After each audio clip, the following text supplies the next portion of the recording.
ఇంతకుముందు ఆమె ఎవరో నాకు తెలీదు. అలాగే నేను కూడా నిన్న ఆవిడకి నేను జై శ్రీరామ్ అని చెప్పాను. అది గుర్తుపెట్టుకుని నాకు ఇవాళ చెప్పారు. భగవంతుని తలుచుకోవడానికి ఒకరినొకరు తెలుసుకోవాల్సిన అవసరం లేదు. ఎవరు ఎవరికైనా చెప్పొచ్చు. నీకు బాగా తెలుసు కదా, నేను పార్కుకు వచ్చినప్పుడు భజనలు వింటానని. ఆ రోజు నేను ఈ భజన వింటున్నాను. రామనామం అనే ముత్యాన్ని పంచుతాను ప్రతి ఒక్కరికి, చెందుతుంది ఇది అందరికీ. నేను అలా భజిస్తూ అందరికీ చెబుతాను. నేను అలా భజన వింటూ ఉంటే ఎవరో నా పక్క నుండి వెళ్తున్నారు.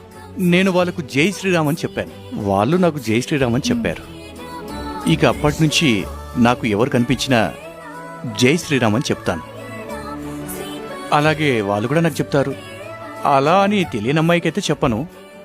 ఆ అమ్మాయి ఉంది కదా, మన వెనుక వీధిలో ఉంటున్న శర్మ